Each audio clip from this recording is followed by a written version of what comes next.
ለብዙ ዘመናት ኢትዮጵያ የፖለቲካ፣ የታሪክ፣ የማንነትና የሐሳብ ልዩነቶችን በጦርነትና በኃይል ለመፍታት በተደረጉ ሙከራዎች ብዙ ዋጋ ከፍላለች።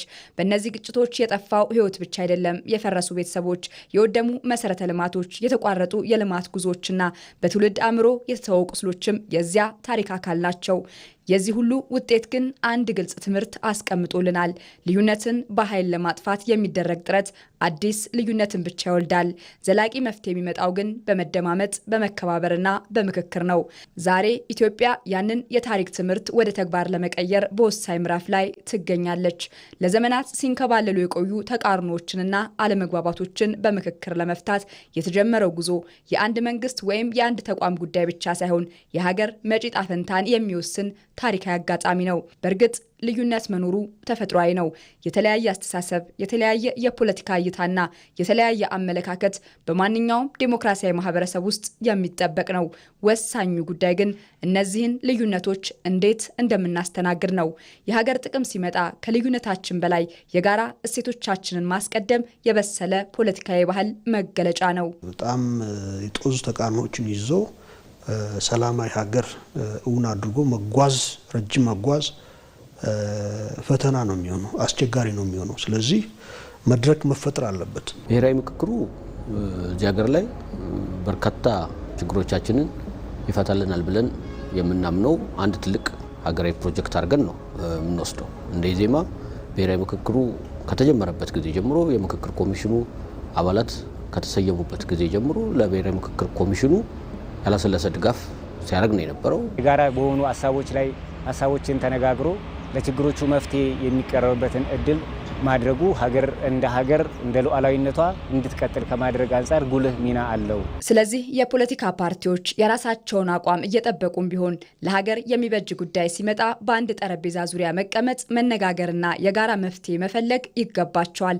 ታሪክ የሚያስታውሰንም ይህንኑ ነው። ታላላቅ ሀገሮች የተገነቡትም ሁሉም ተመሳሳይ ሀሳብ ስለነበራቸው ሳይሆን የተለያየ ሀሳብ እያላቸውም ለአንድ የጋራ ዓላማ ስለቆሙ ነው። የሀገራዊ ምክክሩ ስኬትም ከዚህ አንጻር ሲታይ የሁሉም ዜጎች ኃላፊነት ነው። የተረጋጋች ሰላማዊና የበለጸገች ኢትዮጵያን ለመገንባት ሁሉም በየድርሻው ሊያበረክት ይገባል። ይህ ሂደት ከማንም በላይ ለትውልድ የሚጠቅም ነው። የዛሬ መግባባት የነገ መረጋጋትን ይፈጥራል። ነገር ግን እንደ ሕገ ወጡ የህወሓት ቡድን ያሉ የሀገር መረጋጋት እንቅልፍ የሚነሳቸው አካላት ምክክሩ እንዳይሳካ መጣራቸው አልቀረም።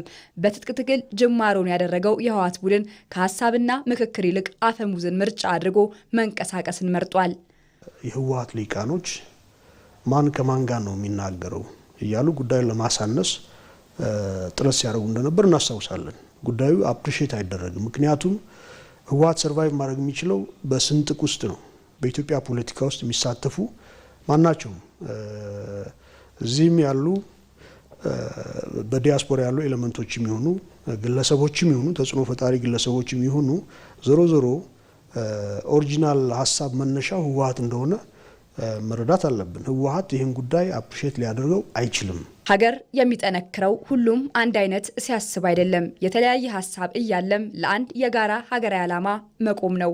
ይህንን ታሪካዊ እድል በአግባቡ ከተጠቀምንበት ታሪክ የሚያመሰግነን ትውልድ እንፈጥራለን። ካሳለፍነው ግን ታሪክ የሚጠይቀንን እድል እናጣለን።